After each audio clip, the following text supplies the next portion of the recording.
মাঠের পারফরমেন্সের সময়টা স্বপ্নের মতো কাটছিল কিলিয়ান এমবাপের।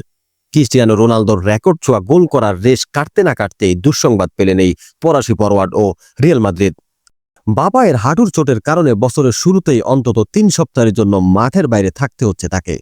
ফরাসি গণমাধ্যম জানিয়েছে বুধবার সকালে এমআরআই স্ক্রিনে এমবাপের হাঁটুর লিগামেন্ট স্পেন ধরা পড়েছে। সেভিয়ার বিপক্ষে বছরের শেষ ম্যাচে হাঁটুতে অস্বস্তি থাকলেও তিনি খেলা চালিয়ে যান এবং রেকর্ড গড়া গোলটি করেন। কিন্তু সেই চোটই এখন বড় দুশ্চিন্তার কারণ হয়ে দাঁড়িয়েছে দলের জন্য। চলতি মৌসুমে লা লিগায় 18 ম্যাচে 18 গোল করে তালিকায় শীর্ষে রয়েছেন এই ফরওয়ার্ড। চ্যাম্পিয়ন্স লিগও করেছেন 9 গোল। সেভিয়ার বিপক্ষে গোলটির মাধ্যমে রিয়ালের জার্সিতে এক পঞ্জিকা বসে রোনালদোর সর্বোচ্চ 59 গোলের মাইলফলক স্পর্শ করলেন তিনি।